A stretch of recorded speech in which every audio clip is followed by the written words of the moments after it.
Querido Padre, en el nombre del Señor Jesús, te agradecemos que nos has recibido en tu Hijo, en tu amor, en tu regazo, en tus hombros, en tu pecho, a tus pies. Y invocamos tu nombre, y miramos hacia ti por la invitación que nos haces de mirar a ti y ser salvos. Como nuestro hermano ha orado y todos concordamos, deseamos la palabra tuya, la voz tuya, el espíritu tuyo, y no hay nada en nosotros que merezca ser tuyo. Sin embargo, nos compraste tú para ti con el más alto precio, y por eso descansamos en ti y estamos acá. Nos inclinamos, nos sometemos a ti, esperamos en ti. Te pedimos que tengas a bien hablar a cada uno de nosotros con tu propio espíritu, con tu propia palabra, que deseamos considerar lo mejor que podamos, confiando en lo que tú sí puedes. Tú sí nos puedes ayudar, y hazlo como te plazca. En el nombre de Jesucristo. Amén. Contando con la bondad y la fidelidad del Señor, hermanos, entonces vamos a dar continuidad a lo que hemos estado considerando hasta aquí, sobre el testimonio divino. Vimos el testimonio de Dios en el atrio, a la luz de la naturaleza. Vimos también el aspecto del testimonio divino en el lugar santo, a la luz del candelero. Y ayer a la noche estuvimos observando también pasajes de la palabra que nos hablan del testimonio divino en el lugar santísimo, a la luz de la Shekinah, de la gloria de Dios, de la presencia del Señor mismo por su Espíritu en su casa. La palabra nos trata ese último punto con algunos detalles que desearíamos considerar un poquito de esos detalles, y para eso les ruego que me acompañen por lo pronto a la epístola a los Hebreos, esta vez al capítulo 9. Ya hemos pasado por algunos pasajes de esta epístola y volvemos a ella para ver el capítulo 9. Hebreos capítulo 9.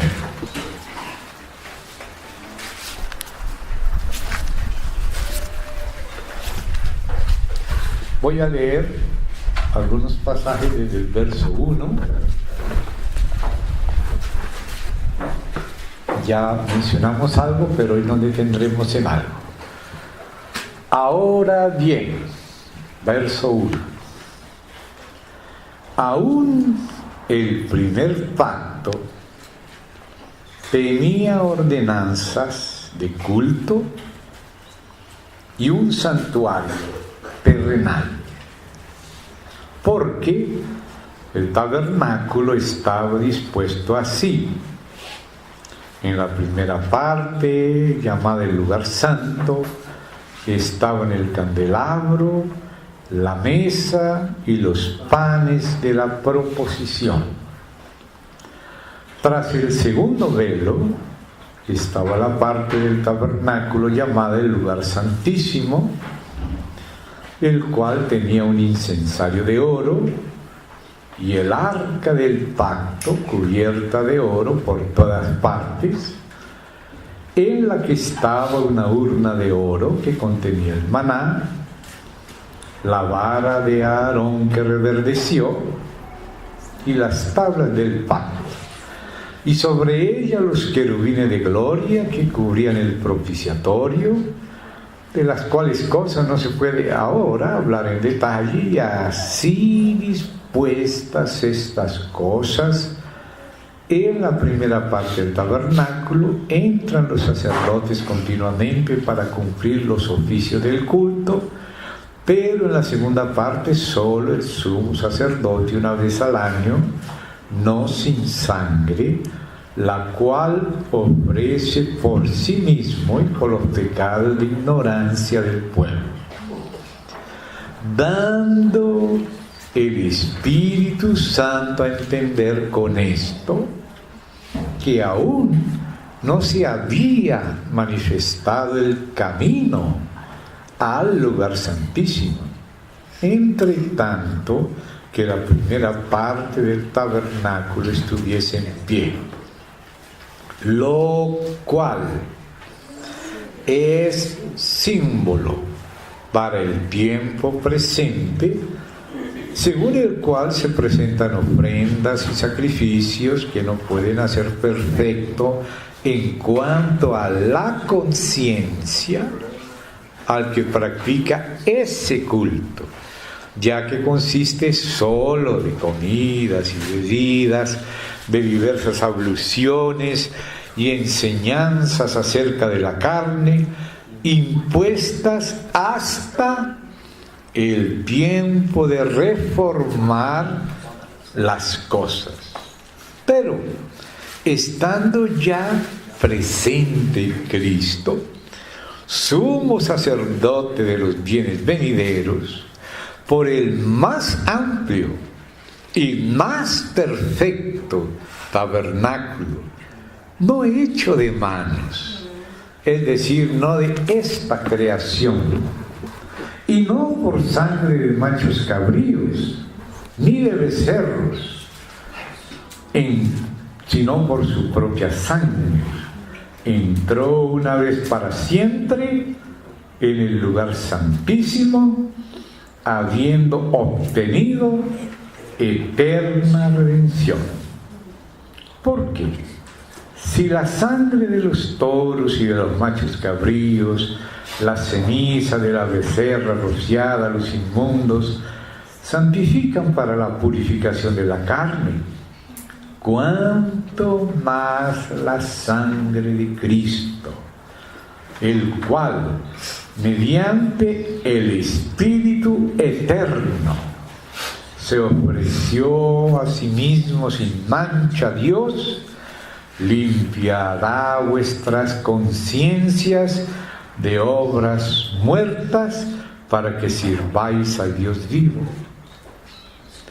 Así que por eso es mediador de un nuevo pacto, para que interviniendo muerte para la remisión de las transgresiones que había bajo el primer pacto, los llamados reciban la promesa de la herencia eterna, porque donde hay testamento es necesario que intervenga muerte del testador, porque el testamento con la muerte se confirma, pues no es válido entre tanto que el testador vive, de donde ni aún el primer pacto fue instituido sin sangre, porque habiendo anunciado Moisés todos los mandamientos de la ley a todo el pueblo, tomó la sangre de los becerros y de los machos cabríos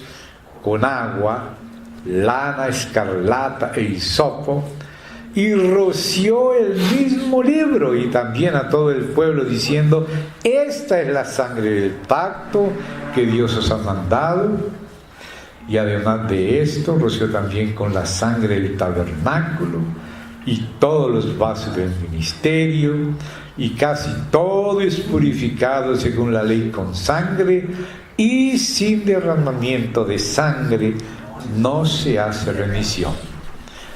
Fue pues necesario que las figuras de las cosas celestiales fuesen purificadas así, pero las cosas celestiales mismas con mejores sacrificios que estos, porque no entró Cristo en el santuario hecho de mano, figura del verdadero, sino en el cielo mismo para presentarse ahora por nosotros ante Dios.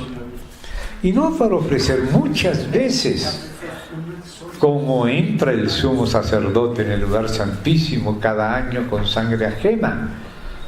De otra manera le hubiera sido necesario padecer muchas veces desde el principio del mundo. Pero ahora, en la consumación de los siglos, se presentó una vez para siempre por el sacrificio de sí mismo para quitar de en medio el pecado, y de la manera que está establecida para los hombres, que mueran una sola vez y después de esto el juicio, así también Cristo fue ofrecido una sola vez para llevar los pecados de muchos, y aparecerá por segunda vez sin relación con el pecado para salvar a los que le esperan. Porque la ley, teniendo la sombra de los bienes venideros, no la imagen misma de las cosas, nunca puede, por los mismos sacrificios que se ofrecen continuamente cada año, hacer perfectos a los que se acercan. De otra manera cesarían de ofrecerse, pues los que tributan este culto limpios una vez no tendrían ya más conciencia del pecado. Pero en estos sacrificios cada año se hace memoria de los pecados, porque la sangre de los toros y de los machos cabríos no puede quitar los pecados. Por lo cual, entrando en el mundo, dice: sacrificio y ofrenda no quisiste, mas me preparaste cuerpo. Holocaustos y expiaciones por el pecado no te agradaron. Entonces dije: he aquí que vengo, oh Dios, para hacer tu voluntad, como en el rollo del libro está escrito de mí. Diciendo primero: sacrificio y ofrenda y holocaustos y expiaciones por el pecado no quisiste, ni te agradaron, las cuales cosas se ofrecen según la ley. Y diciendo luego: he aquí que vengo, oh Dios, para hacer tu voluntad, quítalo primero para establecer esto último. En esa voluntad somos santificados mediante la ofrenda del cuerpo de Jesucristo, hecha una vez para siempre. Y ciertamente todo sacerdote está día tras día ministrando y ofreciendo muchas veces los mismos sacrificios que nunca pueden quitar los pecados. Pero Cristo, habiendo ofrecido una vez para siempre un solo sacrificio por los pecados, se ha sentado a la diestra de Dios, de ahí en adelante, esperando hasta que sus enemigos sean puestos por el estrado de sus pies. Porque con una sola ofrenda hizo perfectos para siempre a los santificados. Y nos atestigua lo mismo el Espíritu Santo, porque después de haber dicho: este es el pacto que haré con ellos después de muchos días, dice el Señor, después de aquellos días, pondré mis leyes en sus corazones, y en sus mentes las escribiré. Y añade: y nunca más me acordaré de sus pecados y transgresiones, pues donde hay remisión de estos, no hay más ofrenda por el pecado. Así que, hermanos, teniendo libertad para entrar en el lugar santísimo por la sangre de Jesucristo, por el camino nuevo y vivo que Él nos abrió a través del velo, esto es de su carne, y teniendo un gran sacerdote sobre la casa de Dios, acerquémonos con corazón sincero, en plena certidumbre de fe, purificados los corazones de mala conciencia y lavados los cuerpos con agua pura, mantengamos firme, sin fluctuar, la profesión de nuestra esperanza, porque fiel es el que prometió, y considerémonos unos a otros para estimularnos al amor y a las buenas obras, no dejando de congregarnos como algunos tienen por costumbre, sino exhortándonos, y tanto más cuando veis que aquel día se acerca. Bueno, hemos leído una buena porción de lo que estaba en el Nuevo Testamento, de lo que estaba escondido y simbolizado en el Antiguo. Y por eso subrayamos esas expresiones. Todo esto eran figuras, sombra de lo que había de venir, símbolo, y el Espíritu Santo daba a entender con esas cosas del Antiguo Testamento cosas propias del Nuevo Testamento. Entonces aquí nos declaró varias disposiciones de culto, las disposiciones del tabernáculo, las partes en que estaba distribuido el tabernáculo, lo que había en el lugar santísimo, lo que había en el lugar santo. Y dice que todo eso, todas esas disposiciones, todas esas cosas eran figuras, sombras, símbolos de las realidades del Nuevo Testamento. O sea que Dios, como veíamos ayer en Romanos, al final de la epístola, mandó que las cosas del Nuevo Testamento se enseñaran con la ayuda del Antiguo, porque lo que Moisés estableció antes de parte de Dios era para testimonio de lo que se iba a decir. Lo que se iba a decir es lo del Nuevo Testamento, el régimen del Espíritu. Pero Dios quiso que esas cosas se enseñaran usando las figuras, las sombras, los símbolos, las profecías, toda la preparación mesiánica que hay en el Antiguo Testamento. Entonces nos damos cuenta que Dios quiere ayudarnos con el Antiguo Testamento para entender el Nuevo, no para judaizar a la iglesia, sino para que Israel sea realizado en la iglesia también, porque Israel, cuando reciba al Mesías y reciba al Espíritu, va a formar parte del mismo cuerpo, no por cuanto es Israel, sino por cuanto los judíos y los gentiles se acabaron en la cruz, y en la resurrección y en el Espíritu somos un solo cuerpo en Cristo, donde ya no hay más ni judío, ni gentil, ni bárbaro, ni escita, ni varón, ni mujer, ni siervo, ni libre, sino que Cristo es el todo y en todos. Amén, hermanos. Entonces nos damos cuenta que estos testimonios que estamos viendo de Dios a la luz de la naturaleza, en el arte de la naturaleza, en el atrio, a la luz del candelero en el lugar santo, a la luz de la Shekinah en el lugar santísimo, son realidades espirituales del Nuevo Testamento. Y ahora nos encontramos ahí que en el arca del pacto, que es una figura de Cristo y que Dios mandó que tomáramos el testimonio que Él nos iba a dar y lo pusiéramos en el arca. Tomarás el testimonio que yo te daré y lo pondrás en el arca.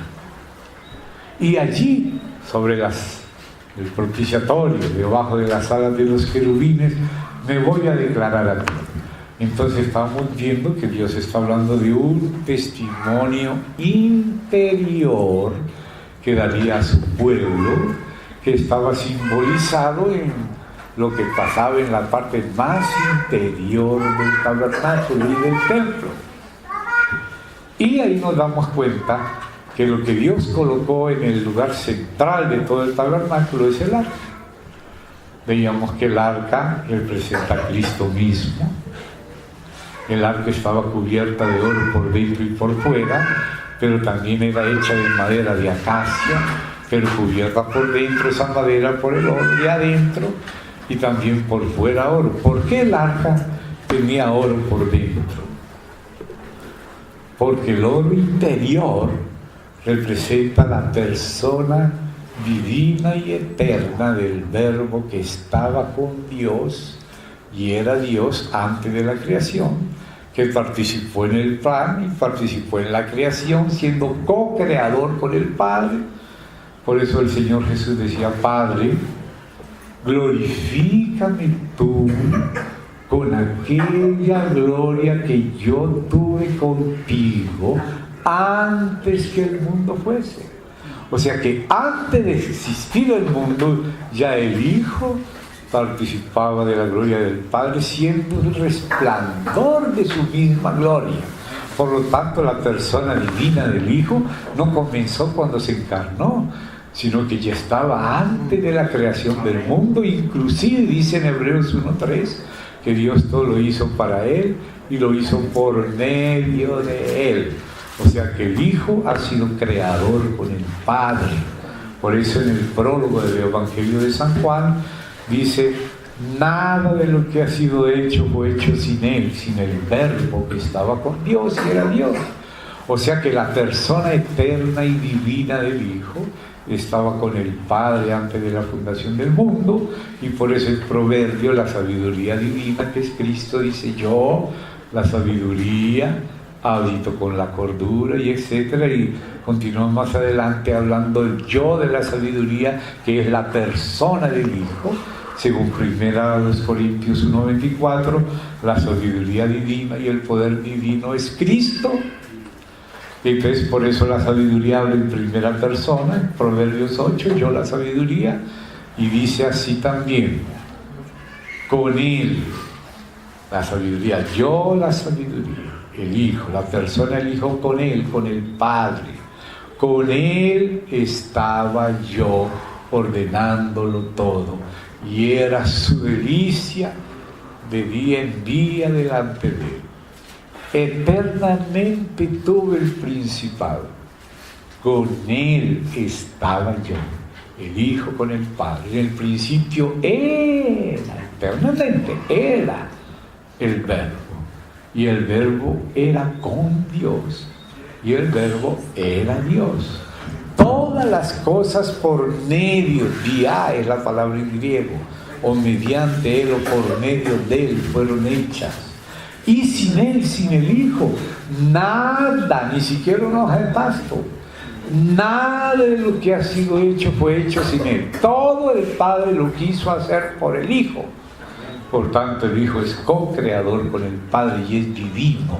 Y por eso en el interior más íntimo del arca estaba el oro también.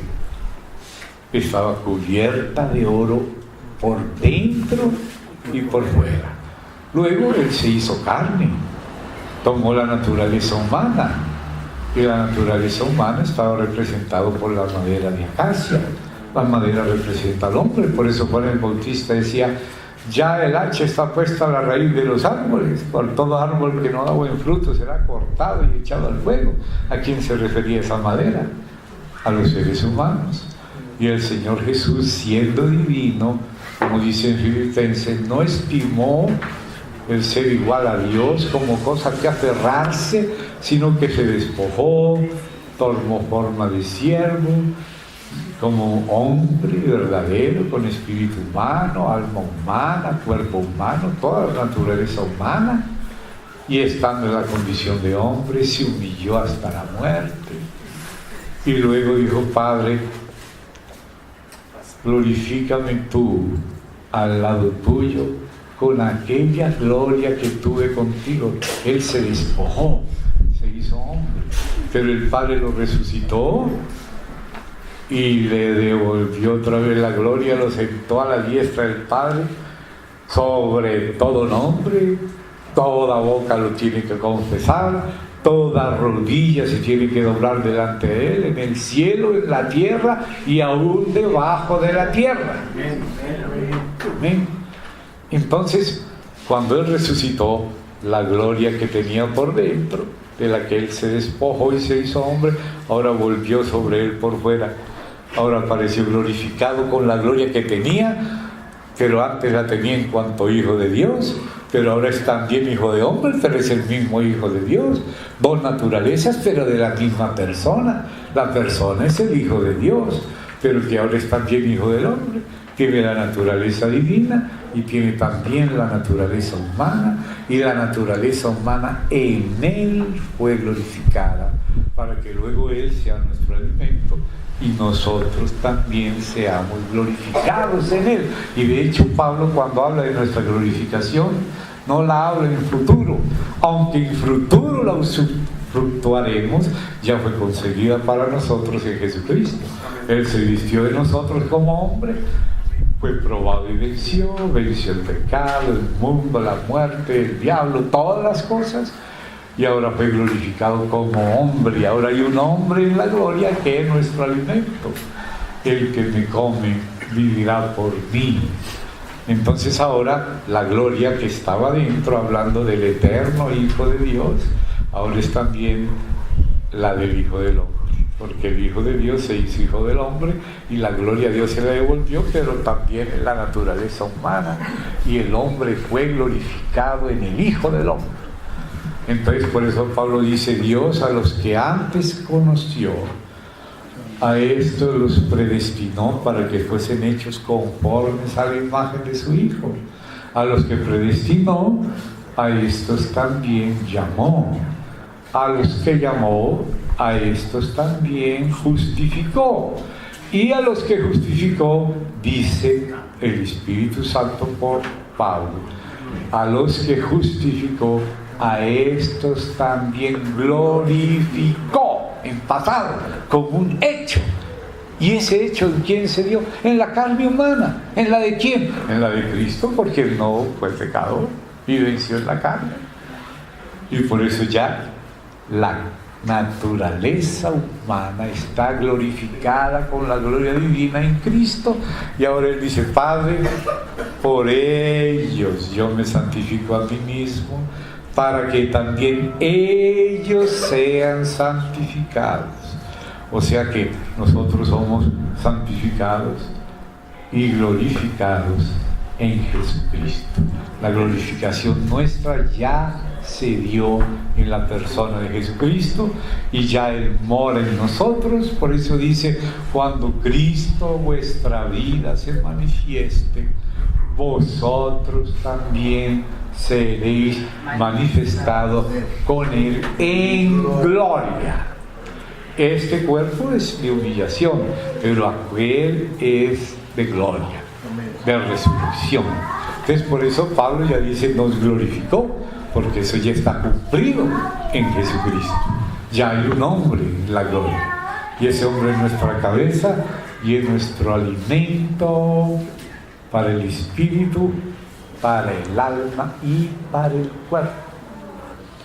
Nos regenera en el espíritu, nos renueva en el alma, nos vivifica en estos cuerpos mortales y nos glorificó en el cuerpo suyo, que ahora nosotros bebemos con Él y somos constituidos de Él. Y cuando Él se manifieste, nosotros también seremos manifestados con Él en gloria y seremos semejantes a Él, porque le veremos tal como Él es. Y al verlo, porque nadie lo puede ver como hombre humano, viejo, no me verá hombre y vivirá. Por eso es necesario nacer de nuevo. Los que querían acercarse a Él: ¿y tú quién eres? ¿Eres tú Jesús de Nazaret? Yo soy. ¡Pum! Se caían para atrás. Pero Dios no quiere que nos caigamos para atrás, por eso tiene que darnos un cuerpo como el de su Hijo, espíritu, alma y cuerpo glorificados. Y por eso nos alimentamos de Él por la fe. Así como Él vivía por el Padre, nosotros vivimos por Él. Y esas palabras de comer de su carne y su sangre no son de canibalismo, sino que esas palabras son espíritu. y son vida. Y así las recibimos, como lo que en verdad son. El Señor sabe cómo habla. Y los que son de Dios disciernen el cuerpo. Discernir es mirar detrás de las apariencias. Entonces el Señor está haciendo una obra de adentro para afuera. Pues claro, nos perdonó, pero ahora dijo que allá dentro del arca, en el lugar santísimo, teníamos que poner un testimonio que Él nos daría. Ahora Dios simbolizó ese testimonio en 3 cosas que se pusieron dentro del arca. Y las acabamos de leer ahí al inicio de la lectura de Romanos 9 y un pedazo. Miren lo que dice ahí, hermanos. Capítulo 9, Hebreos 9, desde el verso 3. Tras el segundo velo, el primer velo estaba entre el atrio y el lugar santo, y el segundo velo entre el lugar santo y el santísimo. Fíjense una cosa, ese velo, cuando ustedes lo ven con detalle en Éxodo desde el 25 se describe el tabernáculo comenzando desde adentro, desde el arca, y pasa a la mesa de los panes de la proposición y al candelero, y va siguiendo ya a las palos del tabernáculo, a las bases, y ahí habla de los velos en el capítulo 26. Y ese segundo velo se colgaba sobre 4 columnas. ¿Y por qué 4? Porque la primera y la segunda columna hacían una sesión del velo. La segunda y la tercera columna hacían la segunda sesión. Y la tercera columna y la cuarta hacían la tercera sesión del velo. ¿Por qué el velo tenía 3 sesiones? Porque Dios es trino. Y en el tabernáculo, en la casa de Dios, quien mora no es solamente el Hijo, no es solamente el Espíritu Santo y no es solamente el Padre. Hay versículos claros que nos hablan de que el Padre mora en nosotros. Por ejemplo, en Efesios, cuando habla de un Señor, una fe, un bautismo, una misma esperanza, un Señor, un Dios y Padre por todos y en todos. Por eso Jesús dijo, el Padre y yo vendremos y haremos morada con Él. ¿Cuándo? Cuando venga el Espíritu Santo. Lo está hablando en el capítulo de Juan 14, donde habla de la venida del otro Consolador. En ese contexto, en el contexto de la venida del otro Consolador, que es el Espíritu Santo, en ese contexto el Hijo dice, y vendré a vosotros. Y en aquel día conoceréis que yo estoy en vosotros. El Hijo también en nosotros, no solo el Espíritu Santo, el Hijo. Y el Padre y yo vendremos y haremos morada. Entonces por eso era que el velo estaba cubriendo no solo una persona, sino las 3 personas. El que recibió al Hijo, recibió al Padre. El Espíritu Santo toma todo lo que es del Hijo y el Hijo toma todo lo que es del Padre. Todo lo que es del Padre le agradó al Padre, que en el Hijo habitase toda plenitud. El que recibe al Hijo, recibe al Padre. Y recibe, o sea, ¿qué tenemos adentro? Al Padre, al Hijo y al Espíritu Santo. ¿Se da cuenta? Dice, ¿no sabéis que Jesucristo mora en vosotros a menos que estéis reprobados? ¿No recuerdan ese pasaje en 2 Corintios? Pablo le pregunta a la iglesia si no sabe que Jesucristo, no solamente el Espíritu Santo, sino también Jesucristo mora en nosotros. Y Jesucristo dice, tú, oh Padre, en mí. O sea, Jesucristo con el Padre adentro y yo con el Padre adentro. El Padre y yo vendremos y haremos morada. ¿Cuándo? Cuando venga el Espíritu Santo. O sea, el Espíritu Santo trae al Hijo así como aquella aceite, aquel óleo de la Santa Unción bajaba desde la cabeza. No era solo aceite, sino que en el aceite había especias machacadas que nos hablan de Cristo y de la obra de Cristo. Tenían mirra, tenían canela, que nos hablan de la muerte de Cristo en el sentido jurídico y en el sentido orgánico. Y también el cálamo, que representa la resurrección, y la acacia, que representa la victoria sobre los espíritus. La acacia hace huir a las serpientes.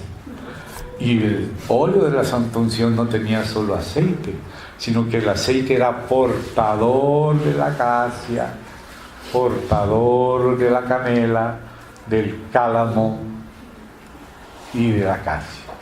Mirra, canela, cálamo y acacia, como si fueran 4 columnas que sostienen el velo, pero 3 medidas. Y así, la acacia,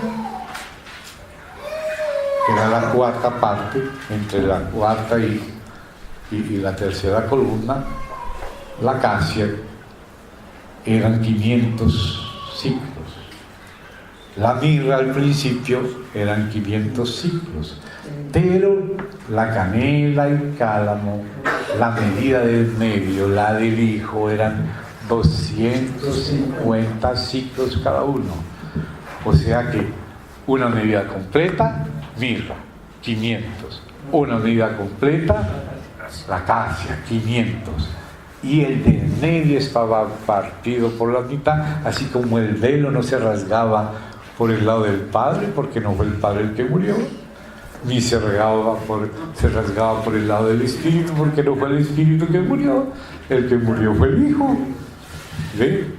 Entonces la parte del medio se rasgaba en 2, los 500 del Hijo se rasgaba en 250 de canela, que tiene que ver con la muerte, y 250 de cálamo, que tiene que ver con la resurrección.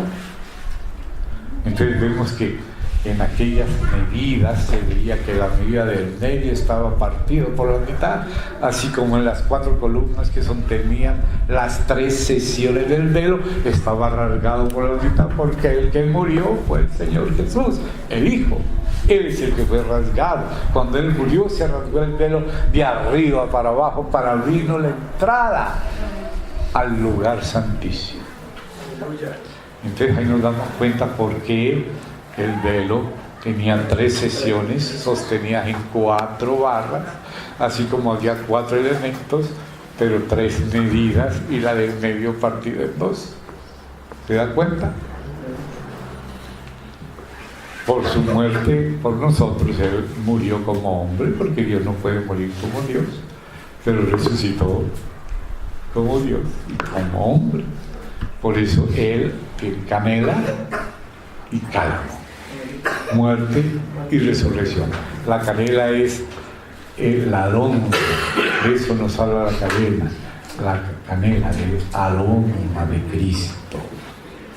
Lo que Dios espera es el aroma de Cristo. La mirra es para cubrir la muerte, pero la canela es el aroma que viene de la persona que se niega a sí misma, como dice: en nosotros actúa la muerte, pero en vosotros actúa la vida. La vida es cuando la persona, en unión con Cristo, acepta su muerte con Él, se niega a sí mismo en unión con Cristo. Entonces ahora hay espacio para Cristo, para el olor de Cristo. Y dice: para los que creen somos grato olor de Cristo.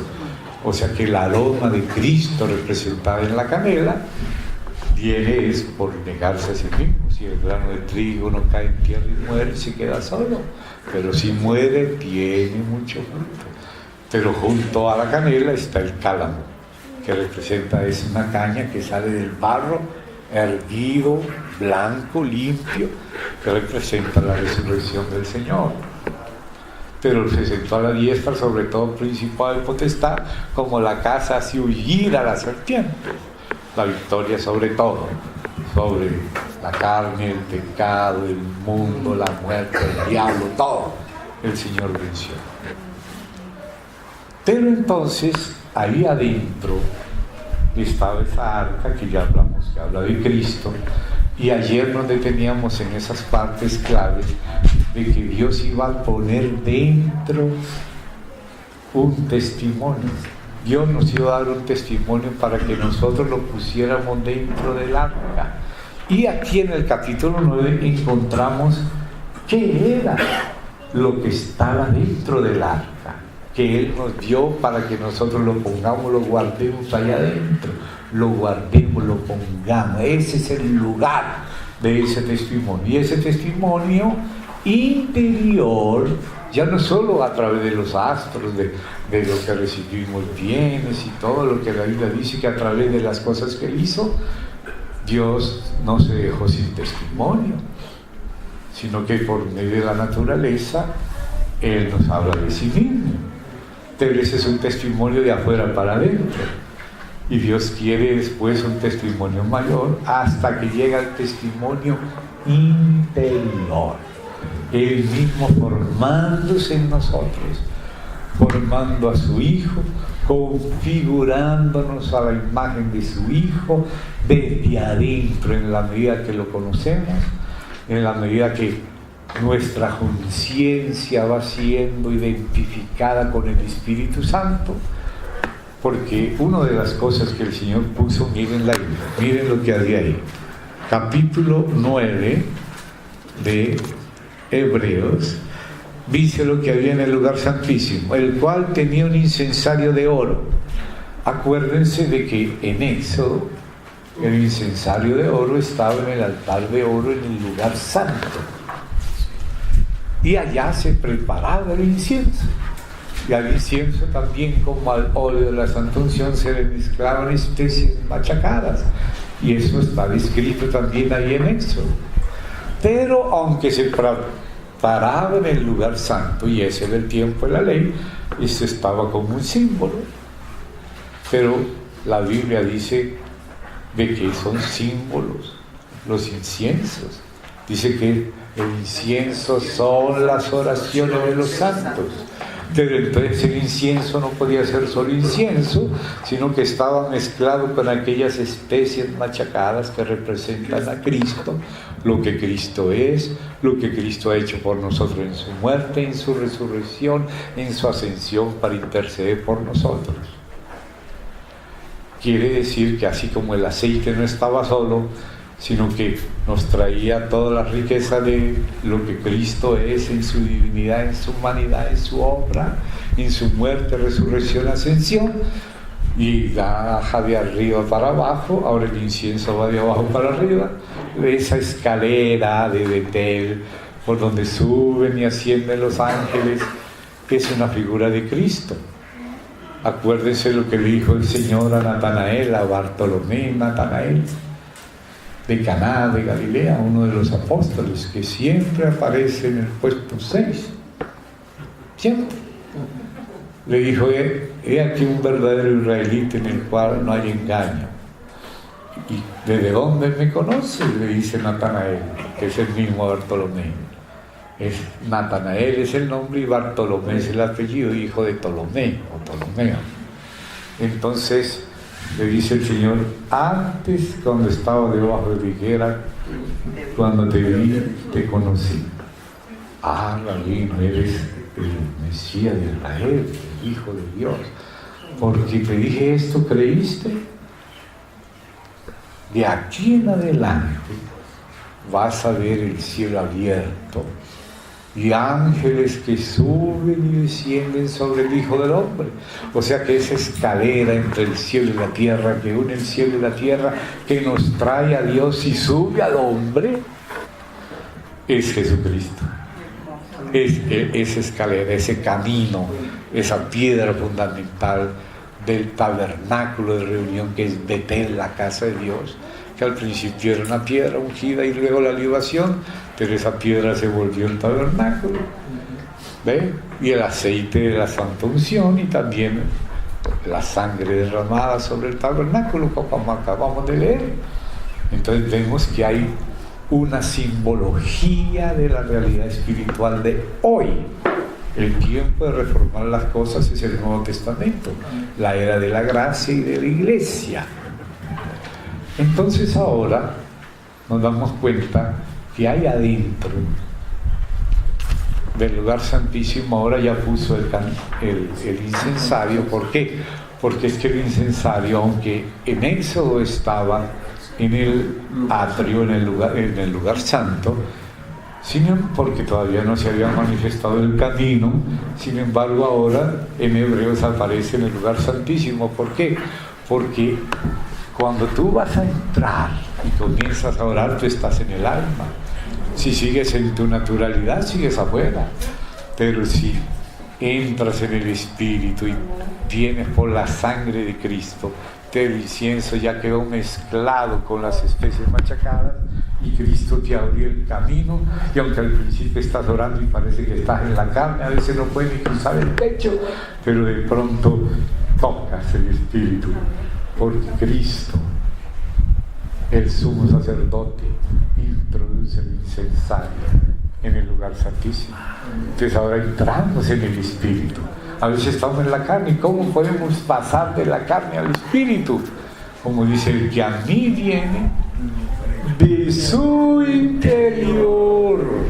Entonces note, de su interior, el hombre interior del hombre es el espíritu humano. Y al espíritu humano viene el espíritu divino y nos toca. Cuando salimos del ego, de nuestro yo, estamos pasando del santo, que es el alma, al santísimo, que es el espíritu. ¿Y quién nos ayuda a estar en espíritu? Cristo, el Espíritu Santo, la sangre de Cristo, la fe en Él. No es el esfuerzo humano, cuando no es la justicia propia. Tú vas a querer venir delante del Señor a merecer. Es que yo canto muy bonito, Señor, vengo a ofrecerte mis canciones y las ofrecemos a los hermanos y luego vendemos los cassettes. Pero no, hermano, hay que morir así mismo. Está bien que cante, pero no confíe en la canción, confíe en la sangre. Amén. La ofrenda es mediante Jesucristo, las oraciones mezcladas con sus elementos. Así como el Espíritu trae lo de Él, también Él nos lleva poniendo lo suyo. Él en nosotros es nuestra subida. El Padre en Él es la bajada de Dios a nosotros. Es la escalera que baja del cielo a traernos lo celestial y nos pone sobre sus hombros como sumo sacerdote, sobre su pecho y en su nombre, mezclados con Él, mediante Jesucristo, es que se nos abre la puerta y entramos. Y de pronto eres tocado en espíritu, ya te das cuenta que saliste del ego, saliste del yo, te arrepentiste, te humillaste y ahora se encendió el piloto del espíritu en lo íntimo. Y ahora pasaste del santo al santísimo. Y por tanto el incensario pues es de los dos lugares. Pero tiene que ser considerado en el santísimo. Aquí afuera es donde se prepara, pero se prepara para cruzar el velo. Por medio de la oración, no en tu justicia propia, sino en el nombre, en la mezcla con Jesucristo. Mediante con Él es el que baja y el que nos lleva para llevar. Él bajó para subirnos. Él bajó para llevar muchos hijos a la gloria. Y desde ahora nos introduce en el Santísimo, en la experiencia de la presencia del Señor moviéndose en nuestro espíritu, o sea, el testimonio interior. Después entonces de hablar de eso y poner al incensario como perteneciente al lugar santísimo, aunque en tiempo de Moisés, pues claro, era el santo, pero en el tiempo de Cristo tiene que ser el santísimo. Por eso nos abrió. Antes estaba cerrado el camino, pero ahora ya no está más cerrado, ahora está abierto, ahora es el santísimo. Pero entonces ahí dice otras cosas que había en el lugar santísimo. Y dice que estaba el arca, pero dice algo. Dice, y el arca del pacto cubierta de oro por todas partes. Y ahí ya nos detuvimos un poquito en eso aquí, lo de adentro y lo de afuera dorado, del sol, del sol del oro puro, verdadero, y la madera de la humanidad, verdadera del Señor. Él era las dos cosas. Pero ahora nos da un detalle aquí. Acuérdense lo que estudiamos anoche, allá en Éxodo. Dice, pondrás allá dentro del arca el testimonio que yo te daré. Entonces aquí nos dice en Hebreos qué era lo que estaba dentro del arca, o sea, cuáles son las cosas que Dios escogió para simbolizar el testimonio que Él nos daría y que nosotros deberíamos mantenerlo adentro del arca, no dejarlo afuera, adentro. lo más íntimo de nuestro ser, porque el lugar santísimo del tabernáculo, que somos nosotros, es Cristo primero y nosotros con Él, la iglesia, su cuerpo. Entonces nuestro espíritu humano está representado por el Santísimo, nuestra alma por el lugar santo y nuestro cuerpo por el atrio.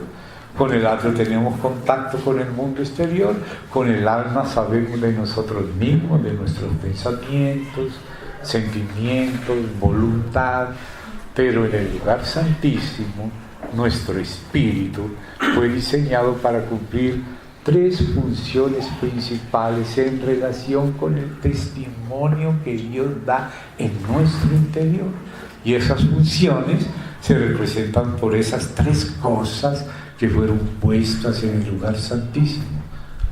Allí estaban las tablas de la ley, allí estaba la urna del maná incorruptible, el que no se corrompía, y ahí estaba la vara de Aarón que reverdeció, y cada una de esas cosas son lenguaje simbólico de lo que es el testimonio de Dios.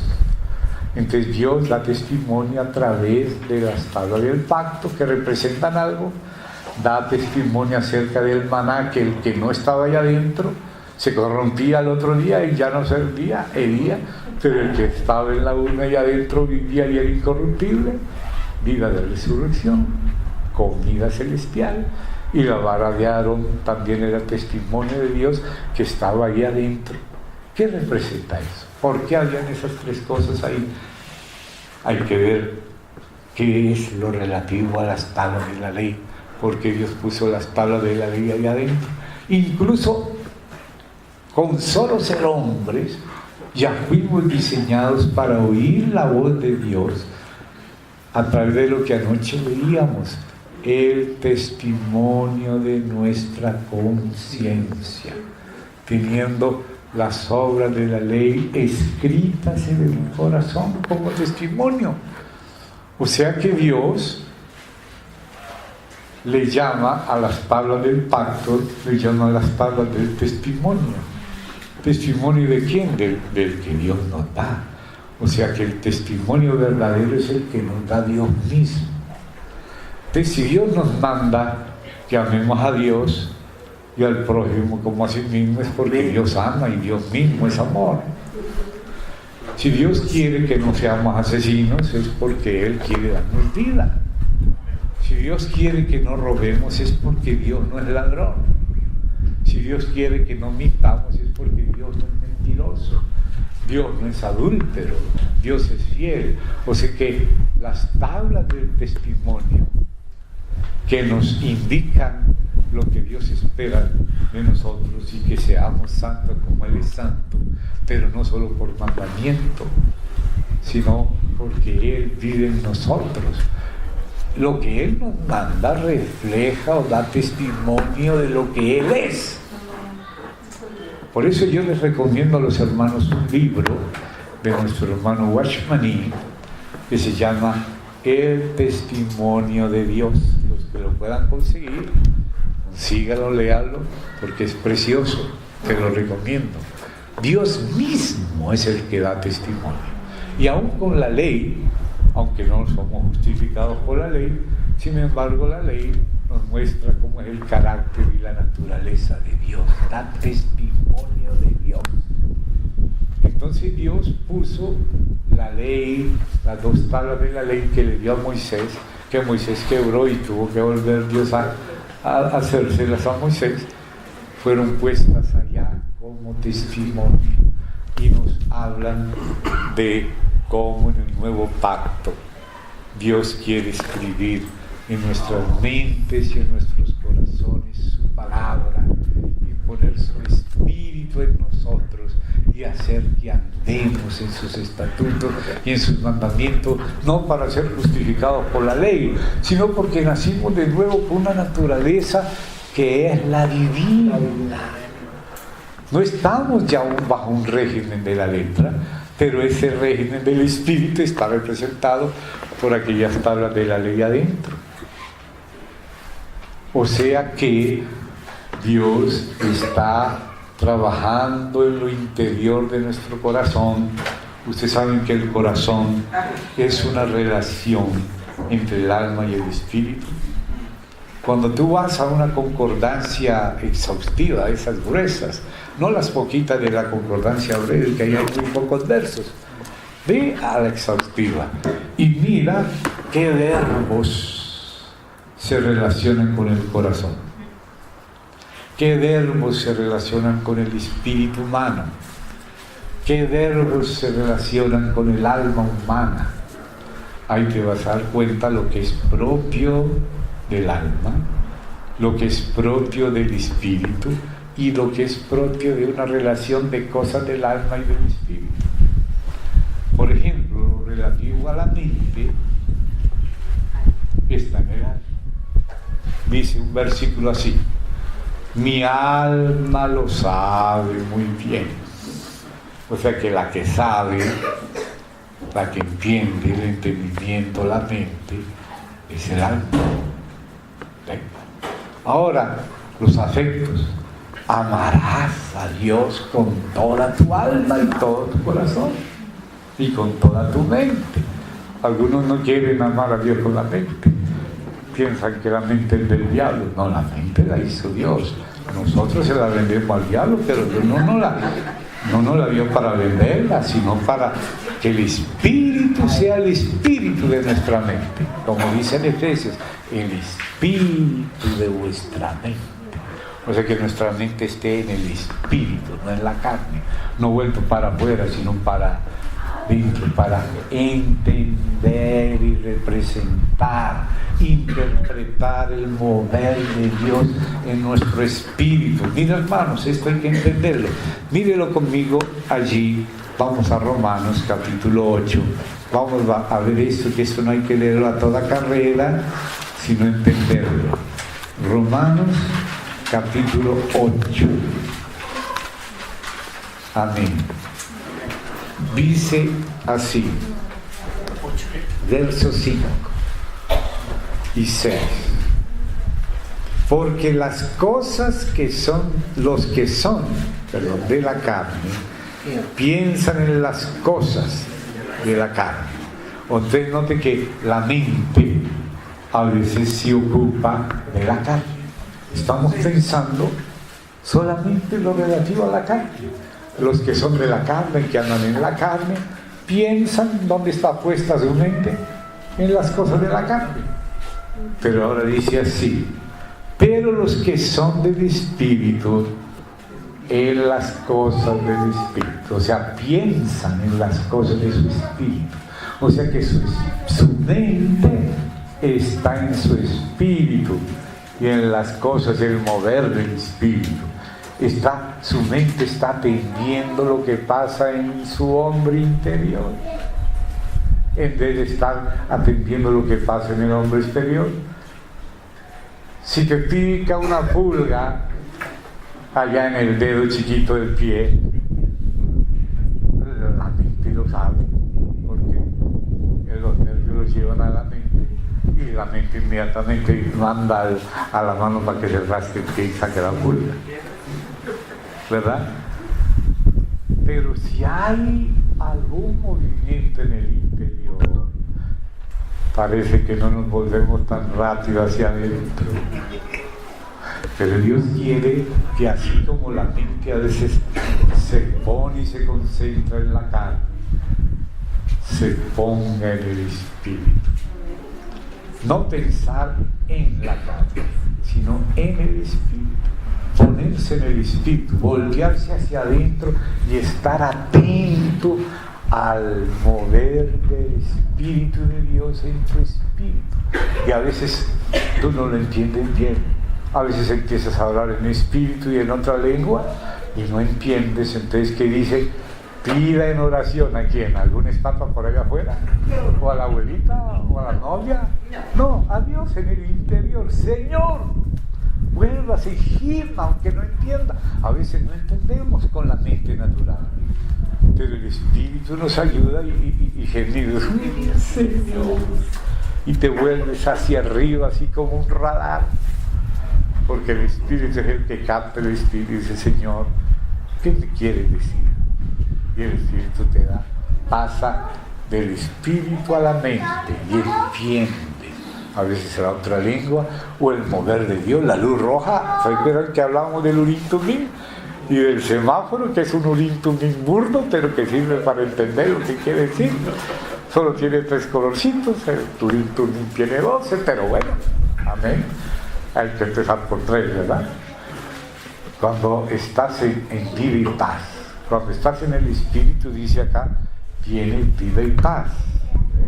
Mire, verso 6, el ocuparse de la carne es muerte, pero el ocuparse del espíritu, ocuparse del espíritu quiere decir poner la mente en el espíritu, no solo pensar en lo de afuera, te llaman para acá, no, ahora es Dios que te estira para adentro y te vuelves allá adentro. Pero de las primeras cosas que Dios usa para hablarte es el testimonio de la conciencia, donde está la naturaleza divina que actúa conforme a la palabra de Dios. Entonces, en el nuevo pacto, Dios dijo que el antiguo Dios había puesto las tablas, la ley, pero en tablas, y nosotros la poníamos en los dinteles, lo poníamos los versículos hacia afuera. Pero dice, así nos sintió. Dice, en el nuevo pacto yo voy a hacer esto, dice Dios.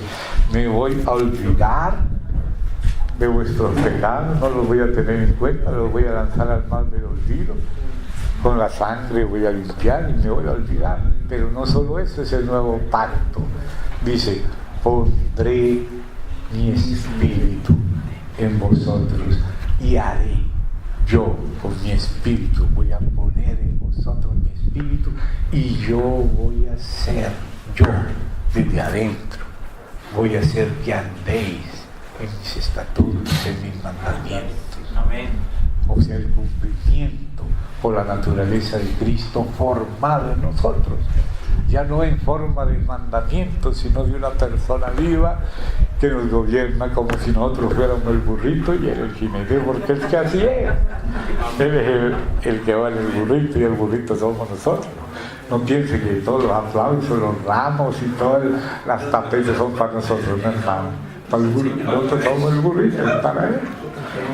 ¿De hermano? Entonces el Señor dice que Él pondría, ese es el compromiso de Él. Eso es lo que celebramos hoy, la copa del nuevo pacto, y el nuevo pacto es con esta sangre. Me olvido, cubro sus pecados, me olvido. Una vez un hermano llamado, me olvidé el nombre, después se lo digo. Sí, es un nombre que escribió un libro, Ángeles en Misiones Especiales, el hermano Buck, pero el nombre no me acuerdo, el apellido, Roland Buck. Este hermano, el Señor lo llevó y le mostró la sala donde están los libros de las obras, y le preguntó el ángel que lo acompañaba a la vida de quién quería ver, y él dijo, quiero ver la de Abraham. Entonces le bajó los libros de las obras de Abraham, y había cosas que estaban en la vida de Abraham, pero que no estaban escritas en la Biblia, cosas buenas que hacía Abraham y cosas, y dice, oye, no sabía que Abraham había hecho esto. Y después empezó a buscar los pecados de Abraham cuando limpió, para decir que no digas que eres mi esposa, sino que eres tal, y todas esas cosas, y no encontraba eso. Señor, pero aquí no está esto que dice la Biblia, que Abraham. Y dije que el Señor dijo, yo no me acuerdo. Qué maravilla, que los libros de las obras, las que fueron perdonadas, pero no olvidadas. Aleluya. Pero otras que no estaban en la Biblia, sí se las acordaba Dios, y estaban ahí escritas y Él las pudo leer. Entonces, como es el Señor, ¿no, hermanos?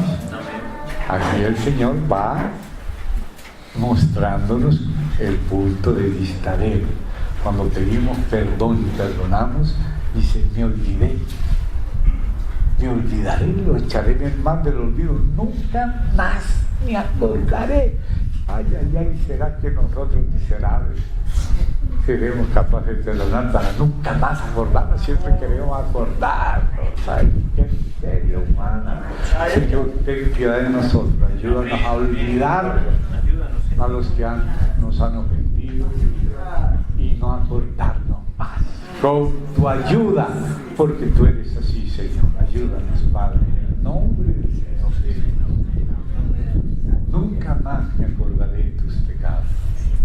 Te lo dice la otra parte del nuevo pacto: pondré mi espíritu y yo haré que andéis. ¿Cómo? Por el mover del espíritu. El espíritu te impulsa, te anima, así como el viento sopla la vela para que ande la embarcación. Así es, el espíritu indica tu espíritu y la dirección, y llega y toca la puerta de tu alma. El alma eres tú, la voluntad es tuya.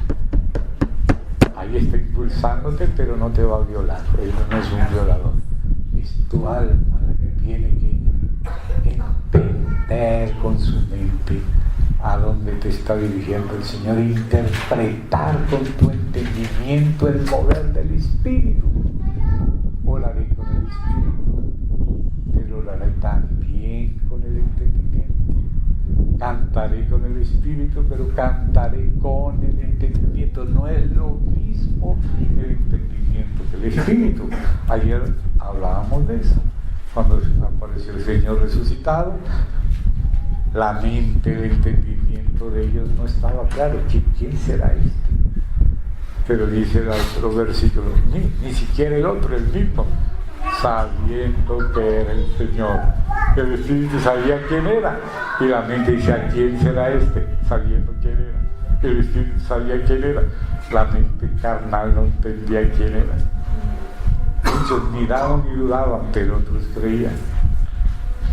El hombre carnal cabía, ¿será o no será? Sí y no al mismo tiempo. El espíritu no. Cuando sabe, sabe, por intuición. ¿Ven? Y también por la conciencia y por la dirección de Dios. Son funciones del espíritu humano para canalizar el testimonio del espíritu divino. El espíritu divino da testimonio a nuestro espíritu. Nuestro espíritu es el que recibe el toque directo de Dios. Así sea un siervo apacible, tú lo conoces. Ya no estás en el mundo psicodélico del hombre exterior, agitado en el alma. Porque Satanás lo que quiere es agitar nuestra alma. Mucho trabajo, ya sea para esto o la droga, lo que fuera, con tal de que estemos con la mente para afuera y no para adentro.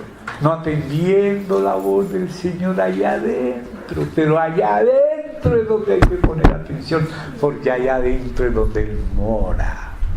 Él mora, y después Él puede tocar tu entendimiento para que lo entienda, pero a veces el entendimiento no entiende, y entonces empezamos a gemir, como dice en Romanos 8, que a veces no sabemos ni siquiera lo que hay que pedir, ni cómo orar, pero el Espíritu dice que nos ayuda con gemidos indecibles, y empezamos a gemir. Ya no como el perro, no, ahora es distinto, ahora es otro.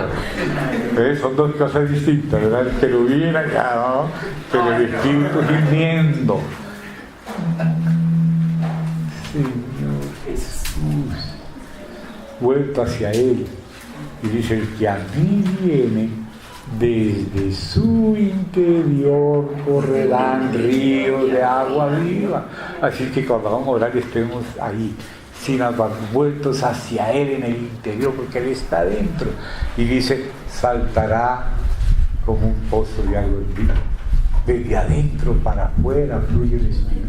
Satanás es el príncipe de la potestad del aire. Él está afuera y Él viene a meterte cosas en el pensamiento o en los sentimientos, o por los oídos un chirrido o un miedo. Viene con su tarjeta de terror para asustarte de afuera para adentro, estando bien oprimirte, pero más adentro está alguien que es más poderoso que él. Porque el Espíritu está en tu espíritu. El Espíritu de Dios se mueve de adentro para afuera. Fluye, dice: de su espíritu correrán ríos de agua viva. Y esto dijo del Espíritu, ya con mayúscula, que recibirían quienes los que creyesen, confiasen, creyesen en Él. Tú te vuelves a Él y es como si se encendiera el piloto de la cocina. El piloto está ahí encendido y acercas un papelito y se enciende. Abres un poquito de gas y se prende para cocinarlo en la olla. Ese piloto encendido. A veces estamos apagados, pero te vuelves al Señor, el que a mí, al Señor mismo, el que a mí viene, a mí. Por eso el Señor, a veces vamos hasta la Biblia, pero no queremos de la Biblia venir a Él. Vas a la Escritura y ella da testimonio de mí, pero no es querer venir a mí para tener vida. El testimonio de la Biblia es para invocar al Señor. Y cuando tú lo invocas, vienes al Señor y lo tocas. Es como si se prendiera el piloto adentro. Tú no sabes cómo explicarlo, pero tú sabes que Él está adentro, que te hizo entender, claro, muchas cosas. Esto no, esto sí. Aquí no estás haciendo las cosas sinceramente. Aquí fuiste correcto, pero allí no. Y ya no necesitas que nadie te pregunte, ni preguntar. Ya no te puede hacer el tonto porque tú sabes. Y si te empiezas a decir mentira, el Espíritu te dice mentiroso, tramposo. Me ocultaste esto, no le mostraste todo el dinero a tu esposa para quedarte ahí con algo para ti. Desde adentro lo sabes, hermano. Entonces dice, la mente no solamente puesta en la carne y en las cosas de la carne, sino puesta en el Espíritu, o sea, atendiendo el mover del Señor en tu hombre interior. Dice, desde su interior, el hombre interior es el espíritu humano, donde está el divino, porque ya recibiste al Señor, ya fuiste regenerado, el espíritu de Él está ya en tu espíritu, así como cuando haces un café con leche. Ahí está el café negro y le pones leche blanca y quedó café con leche. ¿Dónde está el café? En la leche. ¿Dónde está la leche? En el café. Así es, el espíritu, el que se une al Señor es un espíritu con el Señor, el espíritu del Señor viene a tu espíritu y Él ya vino cuando lo recibimos, porque está el Espíritu en su venida para habitar en nosotros y darnos vida, que eso es una vez para siempre. Y está el Espíritu cuando viene sobre ti para investirte del poder desde lo alto, que es muchas veces. Cada vez que necesitas, Él viene sobre ti y te capacita para esto, para aquello. Pero cuando vino para regenerarte y enamorar, como el Espíritu que habita en nosotros todo el tiempo y que viene para siempre. Por eso no hay que contristarlo ni apagarlo. ¿Y cómo se aviva? Viniendo a Él. El que a mí viene, Señor, a ti vengo. No vengo porque pueda, porque merezca. No hay nada con lo cual yo venga a engañarte. Como dice el Señor, viniste fue con tus pecados. Exacto. Nos humillamos, confesamos nuestros pecados. Entonces ya le estamos poniendo las calabazas al lugar santísimo que hablábamos ayer. ¿Ve? El fruto del arrepentimiento, el espíritu humano, un espíritu contrito y humillado, sincero. Entonces lo invocas y es como si lo tocaras, como si te enchufaras en la corriente. Cuando hay contacto, hay circulación de vida, ahí se enciende ese piloto o esa agua que salta para la vida eterna, empieza a fluir el espíritu. Al principio puede ser que sea un riecito, pero no fuerces, no vayas más allá ni más atrás, no te quedes. Sigue el espíritu y vas a ver que es como una plancha que no es que se caliente de una vez. Al principio está fría la plancha, así nosotros estamos fríos cuando estamos ahí con el incensario afuera y no adentro. Pero conecte la plancha, quédese enchufado, siga agarrado del Señor y la plancha empieza a calentar. Ahora sí puedes planchar la camisa y le quedas planchadita, si no toda arrugada. ¿Ves? Y así quizás nosotros estamos echando humo de enojado, no, es que me pasó esto y cómo puede ser esto. Y el ay Señor, es el Espíritu Santo, cálmate, hijo. Ay Señor. Empieza el Espíritu a llevarse lo que no sirve y a poner lo que sirve. a formar su Hijo. Empieza a pasar del espíritu al alma, a fluir el río, así como cuando el arca estaba en el santo, estaba con las barras, y las barras que traslada del arca ponían sus puntas en el velo, y los que estaban al otro lado del velo sabían dónde estaba el arca por las dos puntas, como si fueran los pechos de una mujer, que es la madre, ¿verdad? Aparecen como si fuera al otro lado de la blusa, y así aparece el velo. Estoy hablando de santidad. Aparece el velo, y las dos puntas del arca desde el interior anuncian hacia el exterior la dirección del arca. Entonces el Espíritu está en nuestro espíritu, pero tenemos que entenderlo, pasar a nuestro entendimiento, a nuestra emoción, a nuestra voluntad, para que nos comprometamos, tengamos el sentir de Él y lo representemos. Él nos llena y nosotros vamos con Él juntos, Él impulsando nuestro entendimiento, nuestro sentimiento, que a veces no tenemos sentimiento, a veces estamos vacíos, sin fuerza, pero vienes a su presencia y empiezas a entender lo que Él quiere, y sabes que tienes que pedir perdón, y que tienes que perdonar, y que tienes que levantarte ya y hacer esto rápido, no sea que venga tu adversario y te entregue al juez y sea tarde. Entonces hay que obedecer al Espíritu, hay que poner atención al testimonio de Dios en el hombre interior, usando nuestra conciencia, la función de la conciencia de nuestro espíritu.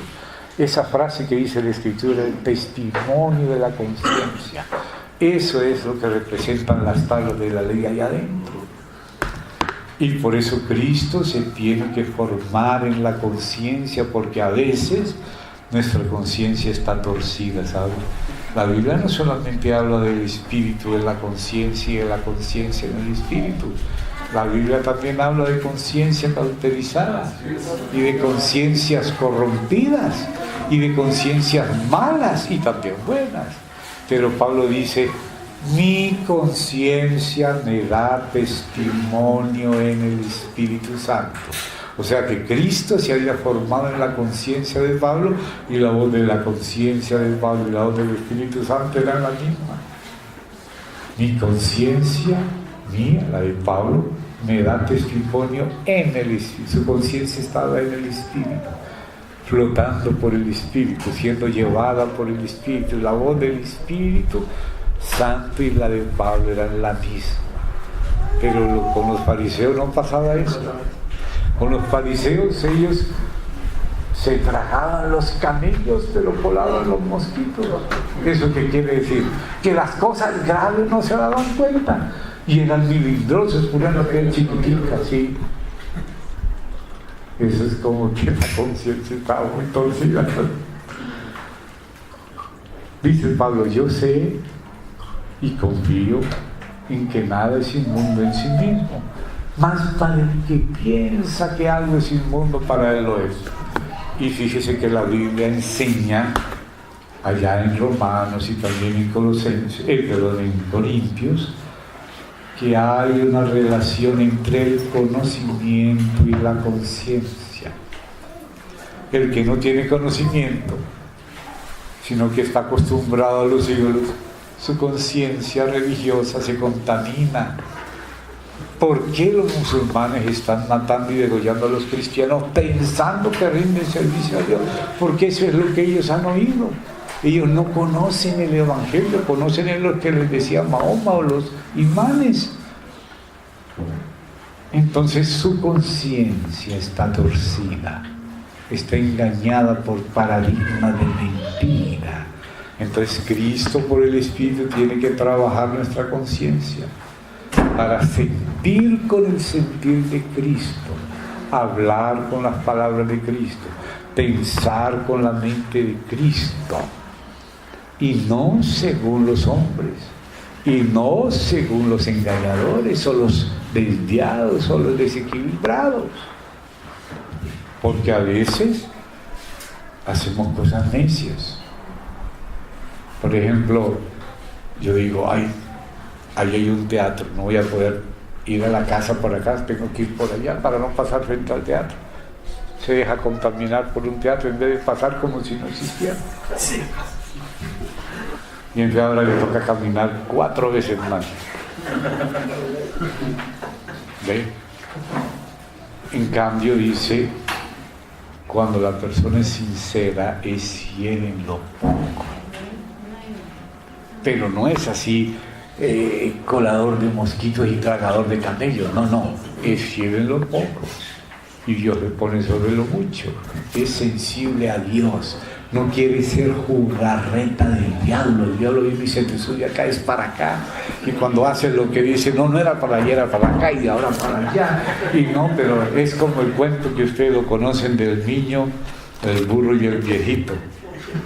¿Lo conocen? No. Bueno, te los voy a contar. Para entender esto que nos pasa, hermano, eso parece chiste, pero el viejito pues venía en el burro, claro, entró al pueblo en el burro y el niño iba tirando el burro.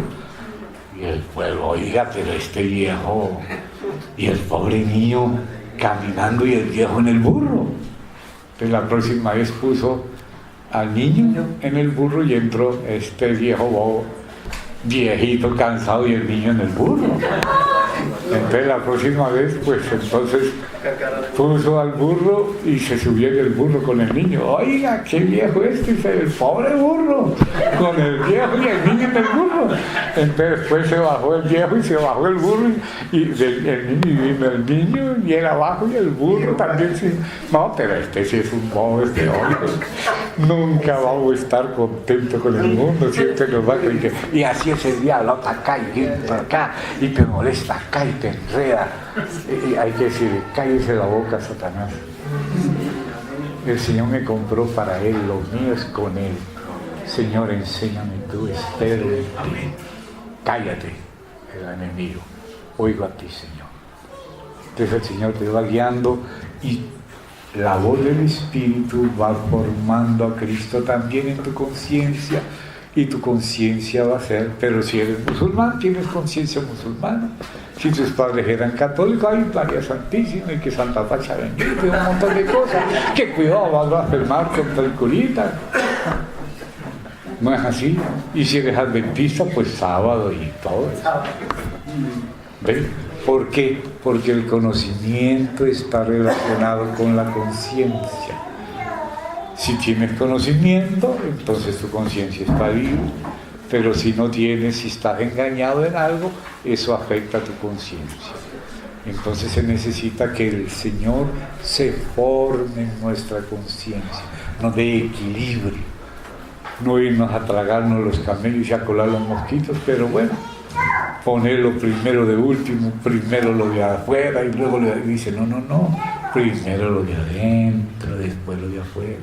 Primero lo más importante, la justicia, la misericordia, la fe, después el comido, la mente y el comienzo, después sí, eso también está bien, pero primero es primero. Pero nosotros ponemos lo primero afuera, el arca la dejamos en el patio y las estacas las ponemos en el lugar santísimo. ¿Ve? Hay cosas que son primero, cosas que son segundo, tercero. A veces agarramos una vez, perdone, no le voy a decir cuál es el nombre de la tía, pero ya saben que es una tía. Bueno, le dio su esposo pues para hacer el mercado. Y se fue al mercado. Cuando llegó con una guitarra. Le gustó la guitarra y se gastó lo del mercado de la guitarra. O sea, como que cuando nuestra conciencia no está funcionando bien, no entendemos qué es lo primero, qué es lo segundo, qué es lo más importante. Y como Jesús empezó a corregir las conciencias de los fariseos en Mateo 23. ¿Qué es mayor? El oro, no, el templo. ¿Y qué es mayor, la ofrenda o el altar? No, la ofrenda, no, el altar. El altar es el que santifica la ofrenda. El templo es el que santifica el oro. O sea que cuando el Señor pregunta ¿qué es mayor? es porque a veces no sabemos qué es lo mayor, qué es lo primero, no conocemos las jerarquías y destruimos una cosa importante por una bobería, por un mosquito, destruimos una persona. Entonces es porque nuestra conciencia es religiosa, porque no conocemos al Señor mismo, sino paradigmas humanos, estamos repitiendo modas, así sean religiosas. No estamos dejando al Señor corregirnos desde adentro, no ponemos atención al gobierno del Espíritu a través de la luz verde de la vida. La paz de Dios gobierne en vuestros corazones. Cuando empezamos a perder la paz, luz amarilla, hay que decir, Señor, ¿qué pasa acá? No quiero que el diablo juegue conmigo, ni que me vaya a ser exagerado a un lado o laxo al otro. Yo quiero ser como tú, enséñame tú. Y si te confías en Él, Él te va a mostrar. Si no le consultas, Él se queda callado. Porque tú no le consultas, no te importa. Pero cuando Job se dio cuenta que estaba equivocado, dijo, Señor, yo hablaba lo que no entendía. Cosas demasiado maravillosas para mí que yo no comprendía, pero te ruego, te voy a preguntar y tú me enseñarás. Yo me arrepiento en polvo y ceniza, no quiero lo mío, te quiero a ti, pero enséñame tú. Si se lo dices en serio, el Señor te mira y Él te bien, Él no se equivoca, Él no juzga por apariencia. Lo limpio de corazón verán a Dios. El que quiera hacer la voluntad de Dios va a conocer la doctrina de Dios. Y si es de Dios o es de los hombres, ¿dónde lo va a conocer? En su espíritu. Los limpios verán a Dios. Y dice Pablo a Tito en su primera carta, en sus primeros versículos, el conocimiento de la verdad que es según la piedad. ¿Y qué es la piedad? ¿Cómo se dice piedad en inglés? Godliness, o sea, semejanza a Dios. La piedad es conformarse al Señor. Lo que Dios está haciendo es comparando a la iglesia con una madre que tiene un bebé que se está formando. Y de pronto se mueve. Cuando se mueve, ya sabe, este va a ser boxeador, va a ser futbolista, parece que esta va a ser nena. Y en fin, hasta que llega un punto que ya. Pero al principio la madre no sabe si está embarazada o no, no siempre nada, dice, no, pero porque dice que el Señor le dijo, a mí nunca me ha dicho nada, claro, todavía no está entrenada. Pero deje que pasen 5 meses y ya va a saber si está embarazada o no. Y cuando pasen 8, cuando 9, ya. Así compara el Señor la formación del hijo varón, que es Cristo formándose en la iglesia. La mujer cuando da luz tiene dolor, ¿no? Porque ha llegado su hora, pero cuando da a luz se olvidó del dolor por la alegría que nació un hombre. Así también vosotros ahora estáis tristes porque yo me voy, pero me volveréis a ver cuando Él se forme entre nosotros, lo conoceremos.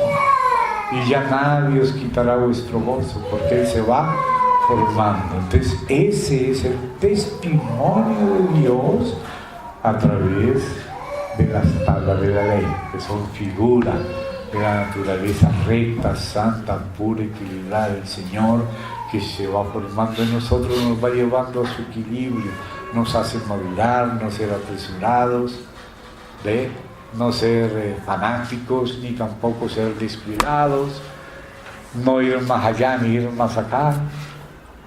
¿Qué tenía que haber hecho Saúl? Lo que hizo Samuel. ¿Qué dijo Jeremías? Maldito el hombre que detuviere de la sangre su espada. O sea que no juzgó el mal, se hizo el bobo, no aplicó y tuvo que venir Samuel y aplicar el juicio a Agag, que había matado mujeres, niños, y había estado en la corte de Saúl. O sea que no aplicó la espada de la palabra hasta donde tenía. Y el caso de Moisés, que se enojó y le dijo, no le golpees donde sea la roca, solo háblale, porque la roca que es tipo de Cristo solo fue herido una vez, no hace falta herirlo otra vez. Pero como se enojó, se salió de la tipología y le dio 2 golpazos a la roca. Dios fue tan misericordioso que igual salió agua para el pueblo. Pero después Moisés no pudo entrar en la tierra. ¿Por qué? Porque se le fue la mano. A uno se le fue la mano y a otro se le quedó corta. Uno no aplicó el juicio que debía en su medida y otro se le fue por enojo más allá. Entonces Dios tenía que decir, ese fue Moisés, no soy yo. Porque si Dios nos pone a representarlo y lo tergiversamos, tenemos que, hermano, ese fui yo fui el que erré. El Señor no es así como yo. Yo nomás me enojé, me dejé llevar de la impaciencia, fui yo, perdóname hermano, perdóname Señor. Ya el Señor no tiene que deslindarse porque tú te reprendiste a ti mismo, pero si no nos juzgamos a nosotros mismos, Él tiene que reprendernos. Irreprensible no quiere decir que sea perfecto y nunca falle, sino que tan pronto falla, Él mismo se denuncia, Él mismo se corrige, Él dice, no hace falta reprenderle, el Espíritu Santo mismo le dijo y lo reconoció. Eso es irreprensible, que antes que lo reprenda, Él mismo se reprende y reconoce dónde erró. Pero entonces Él tiene que formarse adentro, un testimonio que yo le daré. Y ahí está. No te vas ni a derecha ni a izquierda. Y cada vez vas comprendiendo mejor a Cristo. Y eso es lo que Él quiere. Y con esto termina esta parte. A veces nosotros pensamos que quizá lo mejor era que estuviéramos en el Antiguo Testamento. Parece que los profetas decían, así dice Yahvé Adonai, así dice el Señor, o carga la palabra de Dios. Y decía la palabra de Dios. Y eso es muy bueno. Y eso es el nivel del Antiguo Testamento. Pero en el Nuevo Testamento, Dios incluyó unas partes donde Pablo dice acerca de este asunto, no tengo el mandamiento del Señor, como que dice, no, parece que no me acuerdo ninguna parte que el Señor haya hablado de esto. Pero el Señor está viviendo en él. Dice, más doy mi opinión.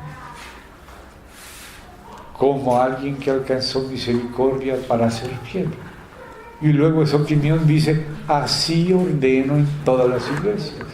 Y el Señor dejó que esa carta quede providencialmente en el Nuevo Testamento. No quedó la primera de los Corintios, que habla Él en la primera de otra. Esa no quedó, pero esta sí quedó.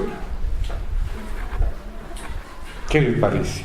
Uno pensaría que lo más espiritual es así, dice el Señor. Pero el Señor lo que quiere es hijos maduros, que conocen al Señor y saben responder cuestiones más complejas y hablan en el Espíritu del Señor. No tengo mandamiento del Señor. ¿Será que hay algún versículo que diga que no fumen marihuana? Ninguno dice. ¿Entonces va a fumar marihuana? Claro, los que están en la calle dicen, sí, pues muéstrenme un versículo donde está prohibido. Pero el Señor dice que el Señor está en nosotros y decimos no. ¿Se dan cuenta, hermano? Que el diablo va a venir, pero ¿dónde está? Aquí no, venga, dice una cana live y así un montón de porquerías. Pero tú sabes adentro. Una vez el hermano Washman le predicó a un señor, recibió al Señor y el hermano lo llevó a confiar, a conocer al Señor en el Espíritu. No le puso un montón de reglas afuera, sino que le habló quién le iba a guiar. Y cuando volvió a visitarlo en otro tiempo, y hermano, ya no estás tomando cerveza, hermano. El policía adentro no me dijo más tomar cerveza, él no le mencionó nada. ¿Será que puedo tomar cerveza o no? No le dijo nada, pero el Señor sí le dijo. O sea que el Señor nos enseña si le queremos oír, si lo queremos honrar de verdad, Él nos hablará desde adentro. Y aunque eso a veces se demora, por lo que le digo, que a veces somos desequilibrados, tenemos paradigmas, tenemos determinados, puede ser traumas, o alguien abusó en un sentido o en otro, no sacó el dinero, o hay pastores que les gusta mucho la lana, las ovejas, y el otro no quiere saber más de lana, ni el pastor piensa que son todos iguales, ¿verdad, hermano? No todos tienen el mismo trauma, uno lo tienen por la derecha, otro por la izquierda, pero el Señor nos va sanando y nos va dando el punto de equilibrio. ¿Quién es el equilibrio? El Señor. Y la ley, ¿quién es? La libertad. Y Santiago es el que habla de la ley de la libertad. ¿Se dan cuenta? Santiago conocía la ley de la libertad.